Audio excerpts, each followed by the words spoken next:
Welcome to the Infowars Nightly News. I'm David Knight. It's Monday, March 23rd, 2015. Here are our top stories.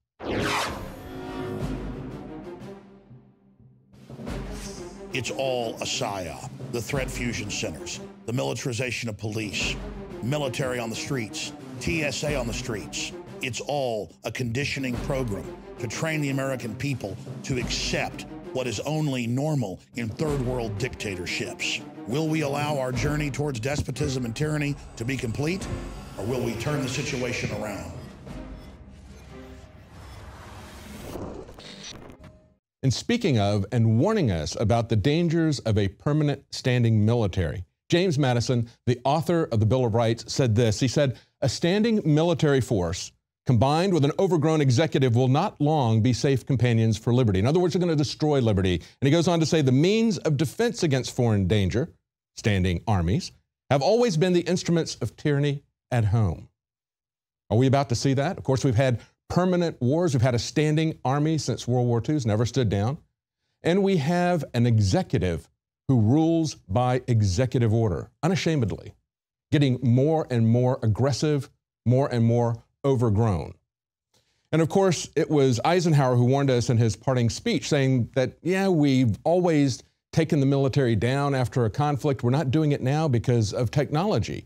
But that very technology and the fact that we have a military industrial complex that makes money off of that technology, and the fact that we have the research at universities and private corporations will be taken over by the military industrial complex, he said that presents a very different kind of danger to us. And so we understand that human nature doesn't change. That's why Madison could see this. That's why they put these proscriptions against a standing military, a permanent military in the Constitution.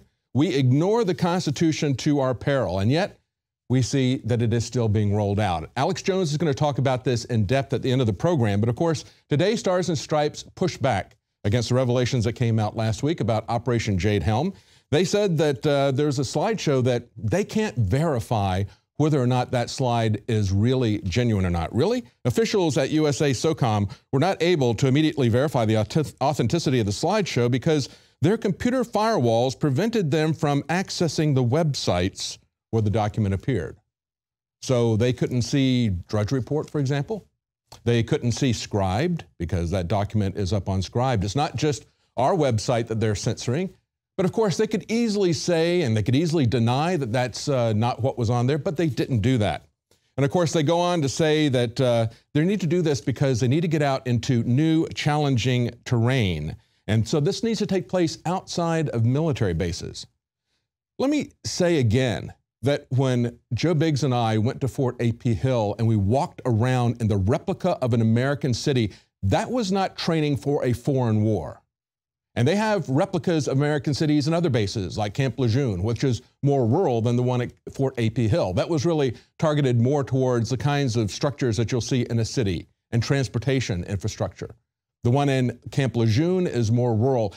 They, however, have been training at the corner of First and Main. We stood there at a street that had street signs on it, said First and Main, had American everything, traffic lights, everything was Americanized. This was not a foreign city where they're training. Now they want to get out, however, into the actual territory. And of course, this is all part of a psyop, as we were told. This was an effort to see who's going to be on their side, how they can get us accustomed to seeing the military with a very large footprint, a very large presence. We've seen this with mass military operations throughout large American cities. When they did this in LA, they said, you know, you train under the scenario that you're going to be operating under. If you're going to be operating in the mountains, you train in the mountains. At the sea, you train at the sea or at the shore or in the desert or in a city with the cooperation and assistance of the police. I don't think they're going to get that when they go into Iran. But of course, it is an information war. As they pointed out in AP, the NATO commander said that the West must fight, and in this particular case, he's talking about Russia. They must fight Russia in an information war. He said the way to attack a false narrative is to drag the false premise into the light and expose it. Yes, but they're not interested in a debate. They don't want to address the issues. They don't want to address the concerns. And so they also have their surrogates in the media, the mainstream media, like Fox News, coming out and warning people in Australia about how crazy it is for us to be concerned about these kinds of military operations. Doesn't that seem kind of strange to you? But of course, they're going to be doing that through regular Fox News as well. This is just the beginning. And the news.com in Australia, they say conspiracy, U.S. Special Forces exercise said to be training for martial law and military coup. Now, this, of course, appeared in Australia, Malaysia, elsewhere. They say that we're predicting that this is the beginning of a civil war. No, we're not. We're pointing out that they're taking their training to the next level. They've been working on unconventional warfare, on asymmetric warfare. They've been working on that in these centers. Asymmetric warfare is how you put down an insurgency in a country. That's against an indigenous population that doesn't have military arms, but it's still an uprising. And so when they have an asymmetric warfare center and they create American cities, they're planning on putting down an uprising in American cities, an uprising of citizens who are not armed the same way that they are, but who are determined that their country is not going to be taken over again. They say realistic practice makes perfect. Yes, of course it does. And you train where you're going to be fighting. And listen to the way that Fox News represents in Australia, represents our website.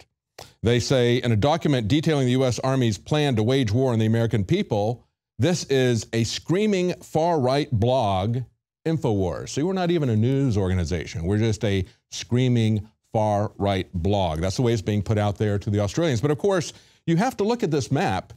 And as Paul Joseph Watson pointed out, they're not taking back any of the labels, labeling things as hostile. And when you look at the map, it corresponds very closely to the kinds of political colors and political orientations that we see in America. Red state, blue state that they've been selling us for a very long time. That's the way that it's drawn. And of course, the redder the state, the more hostile in this SOCOM operation.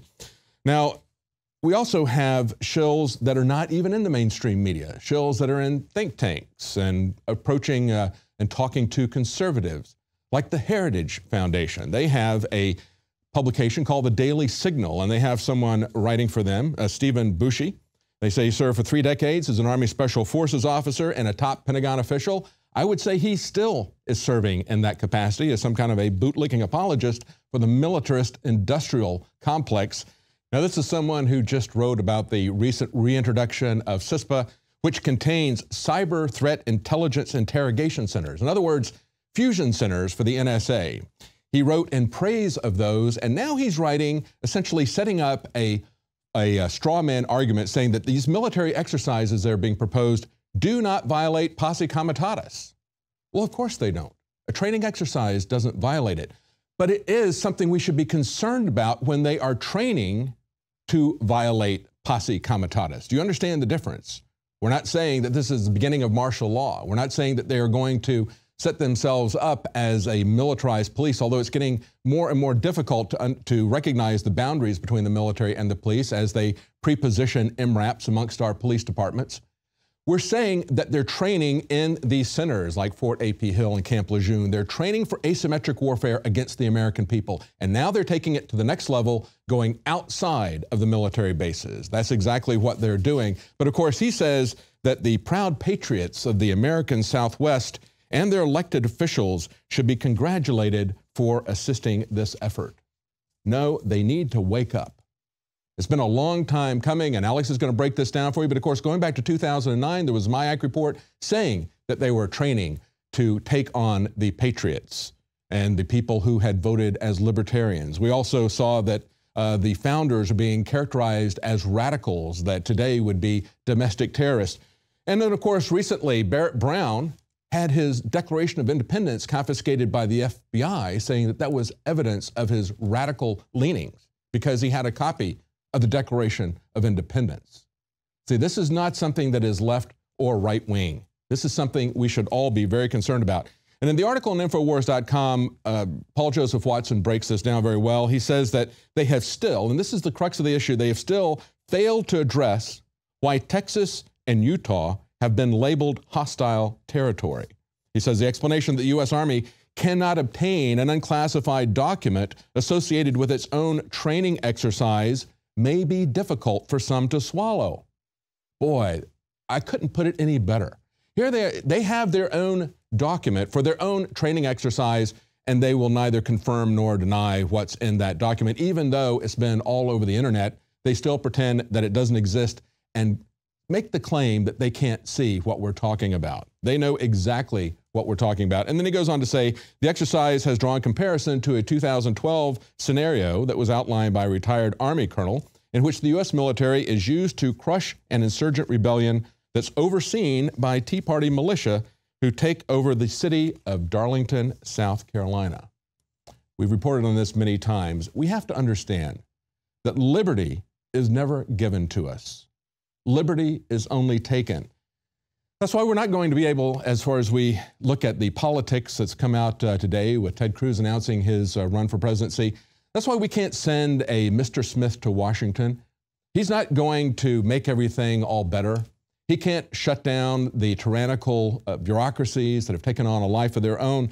We have to start reasserting a constitutional government. That means a government with divided powers. That means a government where we can, using state nullification, which is a valid constitutional principle, we need to be able to shut down the tyrannical laws and the overreach of the federal government legally. And with jury nullification, we need to be able to shut down bad laws at both the federal and the state level. Until we are willing to do that, the rest of this stuff is really not much different than when you go to the supermarket and you put your toddler in the basket and they've got a wheel there that they can spin around. We're no longer driving this country. We're like the toddlers that have been given a wheel that doesn't connect to anything. We have to start taking back our liberty, and the way we do that is not by hoping that somebody's going to do the right thing if we elect enough of them to Washington.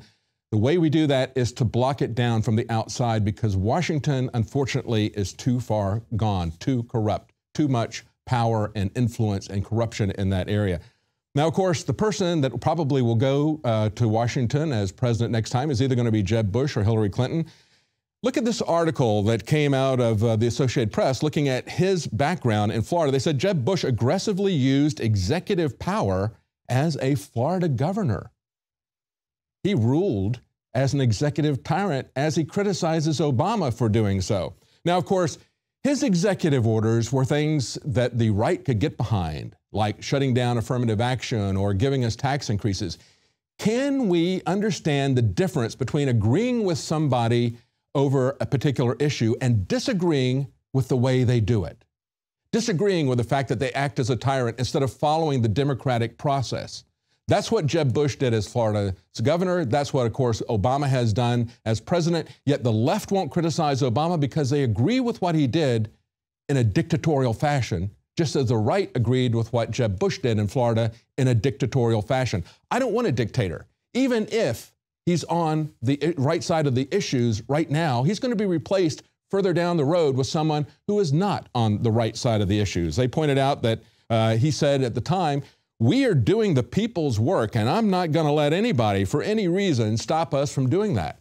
Doesn't that sound an awful lot like Obama? Saying that the Republicans are just obstructing. He has to get something done, and he's not going to let them obstruct him. They say Bush was an aggressive chief executive throughout his tenure in Florida, pushing the limits of executive authority, bristling at legislative oversight, willing to work around the courts. So he doesn't care what the courts say, what the legislature says. He's going to enact his agenda. And even if I agree with what he got done, I would disagree with him. But listen to what he says about Obama. He says, "I think the next president is likely to undo much of the executive orders, particularly the ones where there was no constitutional authority to do these executive orders." That's what Jeb Bush is saying about that. Now, the New York Times points out that his reelection team in Florida, they consider Florida to be key. It has to be a cornerstone of the reelection. And so they have put together a team, and understand what the code name of that team is. It's called Homeland Security. And as I point out, it seeks to try to neutralize two potentially grave but homegrown threats. Yes, Homeland Security that was given to us by his brother was set up to take down homegrown threats, just like Jeb Bush is setting up his Homeland Security team initially to protect him politically. That's another part of it, continuity of government, or maybe we could say in the case of the Bushes, continuity of empire for their little family clan. Now, Ted Cruz came out today and announced his candidacy for president. He's going to be making that announcement at Liberty University. I thought it was interesting and very telling that his first commercial, as Drudge pointed out, was in Spanish language only. And again, we see that when we look at Luis Gutierrez, who just had an event in Southern California that was Spanish only, the right eviscerated him for that. And yet their candidate comes out with his first speech in Spanish, his first commercial in Spanish. And I guess when we look at this, one of the things that I'm concerned about with Ted Cruz personally, what bothers me about him, is the fact that I don't think he's qualified under the Constitution to run for president. Because I don't think, as I understand it, that he meets the qualifications for a natural-born citizen. Now, those are not clearly stated. But the fundamental idea behind a natural-born citizen is that the person would have deep ties to the country, to the culture, to the system of government that we have because they grew up in this country with parents who lived in this country, identified with this country as a citizen of this country. I mean, we look at what happened with the birthers. Are we going to have a double standard there as well? You had Obama, who had a foreign-born father who was an American citizen and an American mother. Now, the question was he born in Hawaii or was he born off of United States soil? But of course, in the case of Ted Cruz, it's exactly the same thing. He has a foreign-born father, he has an American mother, and he doesn't make any bones about the fact that he wasn't born in America. He was born in Canada. And so if we're going to complain about Obama's past, if we're going to complain about the fact that he doesn't seem to have the kinds of connections, and that's essentially it, more than arguing the legal basis of a natural-born citizen, the question is, does this person have the values of America at heart? And that's something everyone will have to decide for themselves. But I'm very concerned when we look at the fact that he's put this first commercial out in Spanish. Is he promoting the values of multiculturalism, which are not tolerance? Multiculturalism is very intolerant of the native cultures in whatever country that it is brought up in, whether it's in America or whether it's in Western Europe. Because what they're trying to do is encourage people not to become part of a melting pot, not to become brothers as Americans. They're trying to get people to retain their distinctive cultures, their distinctive languages, which makes it very confusing. Are we going to have English or are we going to have Spanish as the official language of America in government? It's confusing enough when it's all written in English. We can't agree as to what it says. What are we going to do when it's multiple languages? But the issue is, does this person have the values of America at heart? It's very easy for someone to come in and to sound like a libertarian. Of course, someone as clever, as well-spoken as Ted Cruz can easily do that. But the question is he going to stand for America, or is he going to fall back to the roots of the involvement of his wife with the big banks, with Goldman Sachs? His father worked with the resistance against Castro. I'm sure he has CIA connections. Is he going to be the candidate of the North American Union, or is he going to be the candidate of America? We have someone who, with Canadian citizenship, reaching out to people speaking Spanish. It sounds to me like he's running for the president of the North American Union. Well, stay with us right after the break. We're going to talk about the technological side of this, and it may be that the crisis that the government is worried about and preparing for in America is maybe one that's not going to be brought about by the failure of the Federal Reserve, but about robots taking our jobs. Stay with us. We'll be right back. Well, for the first time, we have an actual robot reading the news in Japan. Now, of course, this is not the teleprompter Anderson Cooper or people of that ilk. No, this is an actual real robot that they're going to put on as a daily presenter in Japan. TV Tokyo will feature a humanoid robot as one of its main MCs. Now, of course, this is going to be in a kids program, but it is still the first time that a robot has landed a daily TV gig. Of course, they're going to begin by programming the kids to see that this is something that is usual. In America, of course, we've been programmed to see the teleprompters as robots for a long time. But seriously, robots are going to massively displace workers in a very short period of time. Robots, they say, will replace almost half of jobs over the next 20 years, according to an expert from the University of Oxford. This is a report coming out of Brisbane Times in Australia. They say that robots and computer programs could almost wipe out human workers and jobs, going from cooks all the way to truck drivers. They say driverless cars, even burger flipping robots. As a matter of fact, he said in 702 occupations, he believes that 47% of those are going to be overtaken by robots. And he went down very specifically about some areas. For example, he thinks 87% of the jobs in food services will be taken by robots. 75% of the jobs will be taken in transportation and warehouse, and 67% in real estate. Now, of course, you're also going to see cops in the military being rapidly replaced by robots, and that is something that is another level of danger.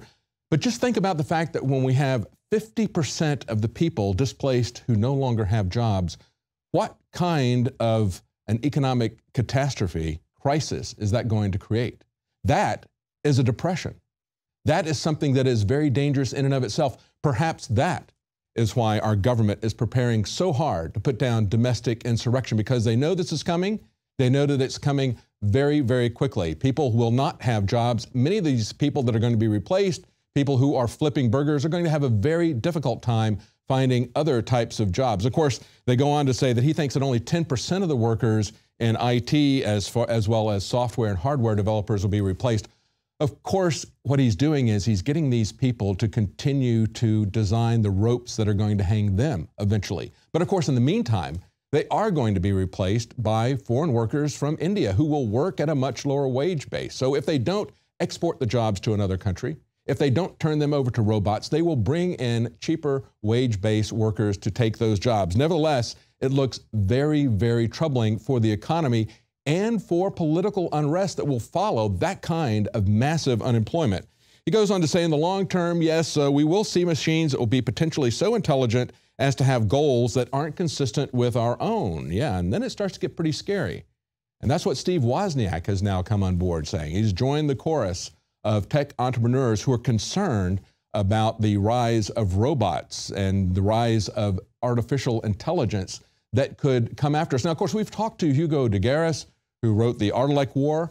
He thought that there would be a massive pushback as people started to realize how dangerous potentially these robots could become, started to see them not so much as replacing their jobs, but seeing them as a threat to the human race, saying that they're going to be so intelligent they may just keep us as pets, or they may extinguish us altogether, as Steve Wozniak is saying. But it may even be something even more prosaic. The Art Wars could begin not over these godlike intelligences that would compete with us for dominance. It could begin by these robots just becoming burger flippers and putting everybody out of work. But Wozniak goes on to say that he has grave predictions. He says computers are going to take over from humans, no question. And of course, he joins Elon Musk, the CEO of Tesla, they say, who has been the most vocal about his concerns about AI, calling it the biggest existential threat to mankind. And I thought this was interesting. He's become an investor, of course, in some of these AI companies like DeepMind and Vicarious. And he says it's not from the standpoint of actually trying to make any investment return.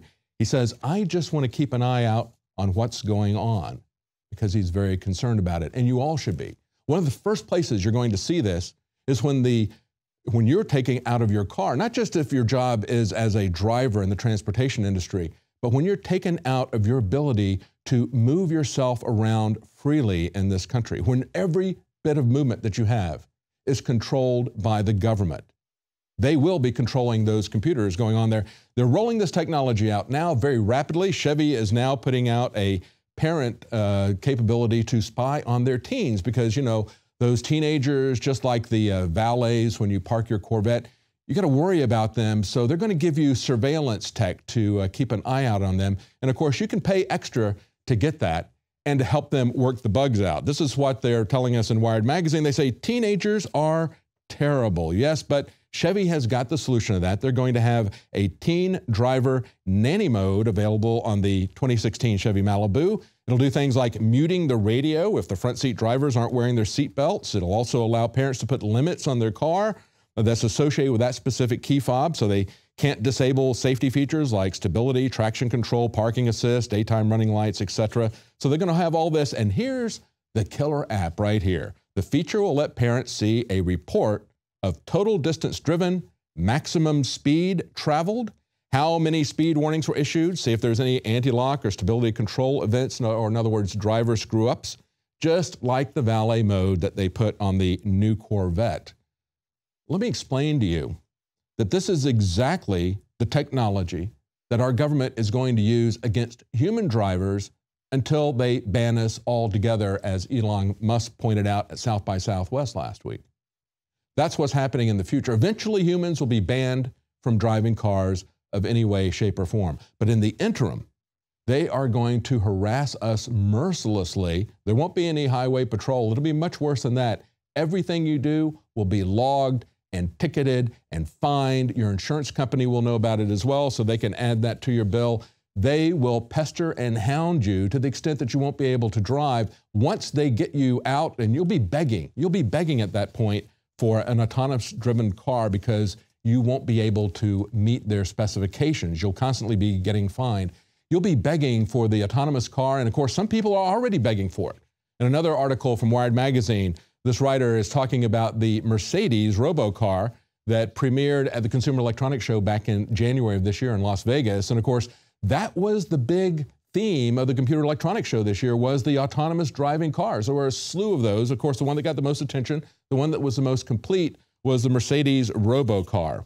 And as he points out, he's looking for, and this is a headline in the article, a shinier, safer world.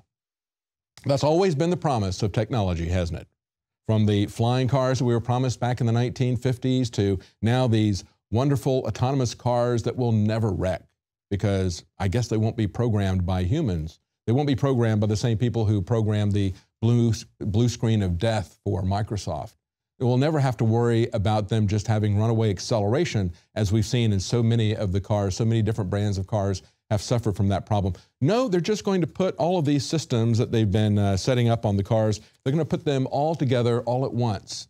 And he celebrates the idea that we are looking forward to the death of driving. That's another part of his article here. He says, there will come a time within a few decades when the people simply will not drive anymore. And he says already, the steering wheel in this Mercedes is largely vestigial. He says, this isn't even a car that anyone would want to drive. It's heavy, it's cumbersome, it's slow. And he says he can't wait to get in it and not drive. Yeah, he's going to become one of the Eloi that we saw in the Time Machine from H.G. Wells, one of these passive, pink little flabby things that can no longer think or do anything for themselves. That's what they're looking forward to. But of course, it's already begun. We've seen just this last Friday, I believe it was, an automated car is going to drive without a driver all the way from San Francisco to New York. That has already begun. That's underway. And of course, Elon Musk at Tesla, even though he's concerned about the rise of the robots, even though he's concerned about people losing out to these rising machines, he says that he's going to make your Tesla drive itself. And listen to his time frame. We keep hearing this is decades in the future. They want to make people feel comfortable with this, that it's not something that's going to happen immediately. It's going to happen much, much sooner than that. They're going to phase it in, of course. First, they will have these kind of nanny systems like Chevy is putting into their cars now as an option. But the CEO of Tesla is saying that the next big software update for the Model S will roll out in 90 days. 90 days. And what's it going to have in 90 days? An auto steering function that will make the car largely autonomous on the highway. In between cities, it will drive itself. We'll still need to drive it once you get into town, but it will drive itself between cities. And that's not next year. It's not a decade from now. That's 90 days from now. This is all happening much, much sooner than you think. This will happen in our lifetime.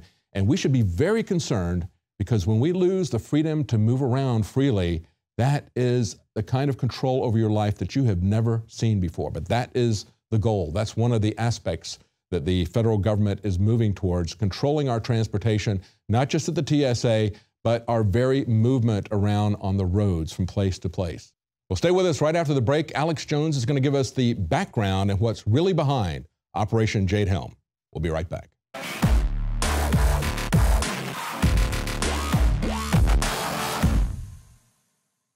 It's all a psyop. The threat fusion centers, the militarization of police, military on the streets, TSA on the streets. During the Boston bombing, half the houses in the city searched without warrants. Women drug out of their homes at gunpoint. It's all an exercise of power. It's all a conditioning program to train the American people to accept what is only normal in third world dictatorships.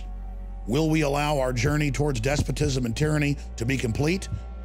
Or will we turn the situation around and restore our beloved republic? Police department! The police and National Guard going street by street, house to house. We need to make sure, too, that whenever we knock on doors, people refuse to leave. We need to make note, call it in. They say there are no orders to use force, just strong persuasion, sometimes entering open houses with guns drawn, and instructions to disarm anyone inside. You said guns will be taken? No one will be able to be armed. We will take all weapons. I am responding tonight directly to the Southern Command based in Florida, NORTHCOM based in Colorado Springs, Colorado, and to the foreign forces that have seized control of the District of Columbia and are now dismantling our constitutional republic. My name is Alex Jones. I'm an American and a Texan, and for 20 years I've been on air fighting the globalist agenda, their attempt to dismantle our country and our basic freedoms. No one can deny that basic American liberties are being eroded, that the Constitution is being ignored, that the executive branch is seizing control, dissolving our borders, signing us on to foreign treaties that kill our sovereignty. It's all out in the open. Recently, we reported on a public document put out by the U.S. Army Special Operations Command about a 2-month training mission to be carried out in 8 states. In the document, Texas, Utah, and conservative areas of Southern California are listed as hostile areas. Now, ladies and gentlemen, I'm not just looking at this one document by itself, though we've broken it down. We're looking at the larger spectrum of the transformation of our military and police into a domestic paramilitary force. That's now big mainstream news. I was the first person back in '96 to really start hammering this, not because I was that smart of a person, but because the emergency manager of Kingsville, Texas, the police chief of San Antonio, and others reached out to me and said that they had been recruited to government meetings by Clinton with Army Special Operations to gauge whether or not they could condition the public to accept military occupation and gun confiscation. The military basically rebelled against this, leaked the information, and the program was shelved. Under Bush, it began to grow again, and under Obama, it has exploded. So tonight, I am addressing the general enlisted, the non-commissioned, and the commissioned officers. Now, high-level commissioned officers pretty much have the whole picture. They're not compartmentalized. That's why you've seen a major purge of hundreds of generals and thousands of other officers, the biggest in modern history, because they wouldn't go along with the litmus test of accepting what the globalists wanted to do with our military, turning it into a domestic control force over the people. The reason I'm addressing the Southern Command and others directly tonight is because Joe Biggs and others in our office have been contacted and basically told to back off and shut up. Military.com, Stars and Stripes, foreign newspapers, you name it, have all come out in the last 24 hours and attacked us. Bloomberg has attacked us by name, the Daily Beast, you name it, and even then linked to other people's news reports that are discredited in an attempt to make us look like liars. So there's a major psyop going on. They just legalized last year domestic psyops to be carried out against the American people. So before I get specifically into the documentation, I just want to direct you to Stars and Stripes, where they basically call us conspiracy theorists, basically say we're endangering the lives of the military, and that none of this has to do with martial law. Obviously, the only truth here is that all this training has dual use and can be used overseas as well. We are not attacking the military. We are not attacking any of the people even involved in this. We are exposing and attacking the policy of turning the military into a police state tool, which has been going on covertly behind the scenes for decades and is now coming to a head. Look at this foreign headline. Conspiracy, U.S. Special Forces exercise said to be training for martial law military coup. No, it is training to condition the public to accept military on the streets, which their document even says. Now, let's go through some of the history of this first, just to give you some background, in case some of you at Southern Command didn't do your homework or need a refresher course. Forbes magazine, highly respected, How the U.S. Military Would Crush a Tea Party Rebellion, was also in the Washington Times, Associated Press. Defense Department guide calls founding fathers extremist. Even Fox News reported on that, where they told them don't be evangelicals or part of the Tea Party. I mean, this is going on. This is happening. Fusion centers expand criteria to identify militia members, and they have the Army involved tracking that. This is a key document from the RAND Corporation. A stability police force for the United States. Justification and options for creating U.S. capabilities. This was the plan I saw back in the late 90s, and then they've updated it for everything we've seen. And we're talking about checkpoints, highway shutdown, highway barriers blocking all the major roads, gun confiscation that we saw back during Katrina. Any excuse they've got, they try this. Canada had floods last year. They had gun confiscations there as well. Here's another one. Army-sponsored report suggests new police force for the United States run by the Army. So the Army is expanding its jurisdiction over the U.S. We know the military, historically, is one of the most dangerous things domestically that ends up taking over. Look at third world countries. Look at Mexico. Look at North Korea. They don't want us to discuss that the powers that be are moving us very quickly in this direction. Here's one out of Stars and Stripes. Brigade Homeland Tour starts October 1st, also at Army.mil. So, again, we're conspiracy theorists. This isn't for domestic operations. You're not getting rid of Posse Comitatus. You didn't list Texas and Utah as hostile. Yes, you did. Before Fox News last year reported on how they threatened everybody at Fort Hood with court-martials if they were evangelicals or part of the Tea Party, I was already given the information by Army PSYOPs. And why do you think PSYOPs was upset? Because they understand PSYOPs are being run against the American people. And these aren't PSYOPs to free Vietnam or PSYOPs to arm people in another country. These are PSYOPs to take our freedoms. And it's damn treason. So let's stop living in a fairyland where you guys engage in a new PSYOP and say that I'm making all this up. Here's another one. U.S. military to visit Vancouver. ESPN. They had U.S. military helping police Canadians in 2010. I'm just showing you that this is global. This is happening all over the world. Look at this. Scouts trained to fight terrorists and more. New York Times. They trained to take on disgruntled veterans with guns. I knew about this when this was secret. Nobody believed me. People said, oh, these are kids. They were 14 then. This article was 6 years ago. These guys are now, most of them in the military. They've been training since they were little kids to take on veterans. Who does Homeland Security say in their own reports is the number one enemy? Returning veterans, gun owners. People didn't believe those secret documents when we released them 7 years ago. So that's the reality of what's going on. Gun confiscation training in Arcadia, Iowa. So for Southcom that hopes the enlisted people and the non-commissioned officers are ignorant and that you just believe that I'm a liar because your commanders tell you so, you are being conditioned. You are being prepared to accept this. And it's not just here. All over the Western world, tyranny is being established. I'm not saying that the military is going to invade Texas this summer and take over and have a military coup then. It's being done to condition the military and the police that it's all normal, so in the future this can be incrementally phased in.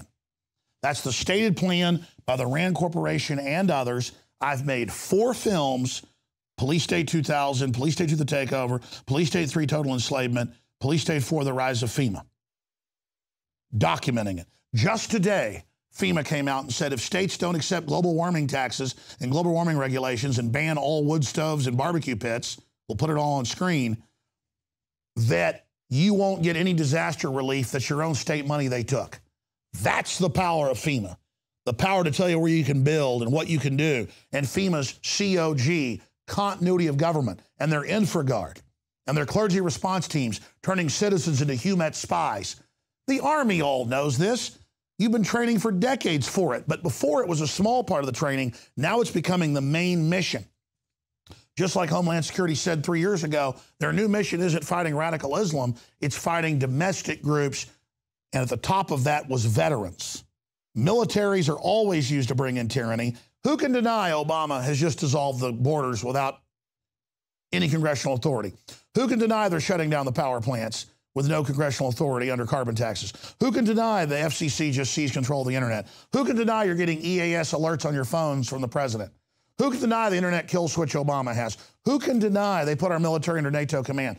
Who can deny that by every yardstick we're losing our freedom? So remember, the most psyoped people are those inside the government.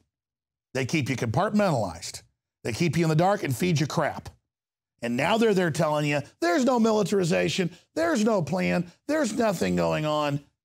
Is that why I was told by top-level state people, head emergency managers, major police chiefs on video? I didn't discover this. I was warned by patriots on the inside, and I have steadfastly been exposing this and fighting it and trying to hold it back. And that's the most important message I've got for people out there watching today. In closing is this. By us exposing this and pointing out that our country was founded about not having military stationed domestically over the people, by my exposing and you're exposing that, we keep them from being able to roll this out in a silent stealth takeover, and we make them do it openly with debate, which makes it almost impossible. I have literally, in 20 years on air, seen thousands of mainstream news articles conditioning the public to accept this. I remember just 5 years ago, they had news articles in Southern California where they'd have Marines at checkpoints with machine guns aimed at cars, searching people's vehicles for DWI. That's not what the Marines are supposed to be doing. And I'm not against the Marines when I say that. They always say that we're against the military. No, we're against the military being used improperly and in a treasonous way. Finally, we had a former Ranger call into the show today. And he was talking about how he was going to hike the Appalachian Trail and ran into U.S. military, went and searched it, and found out they set up a permanent force on it to basically break the 800-mile choke point that people could walk from the north to the south or vice versa. I mean, this is going on everywhere, ladies and gentlemen, because the globalists are aware of the fact that the people of the planet are waking up. And so we told the truth about militarization of police. Now it's admitted. We told the truth about the threat fusion centers being established to surveil and spy on the people without warrants. We accurately broke down for you what's going on. And if the system can stop a debate about this, they can successfully hoodwink the people, the military, and the media to go along with it. That's why it's our jobs as citizens, as patriots, as people that want to restore our republic, to get the word out, to force a debate about Posse Comitatus, and to simply get the people to start discussing how many liberties we've already lost. The tyranny is accelerating. But for every action, there's an opposite and equal reaction. There's also a huge awakening happening at the same time. So go see all 4 of my films for free online, the Police State series. Tune into the radio show where we break all this down and be part of the solution, not part of the problem. To have the Army involved in domestic propaganda is truly disgusting. This is a joint forces operation, and it is an attempt to see if they can engage in a psyop to prepare us for a takeover down the road. Great job to the crew, and great job to all the folks giving us the intel. I'm Alex Jones signing off until tomorrow. Remember, if you're watching this transmission, you are the resistance. Dave, my mind is going. I can feel it.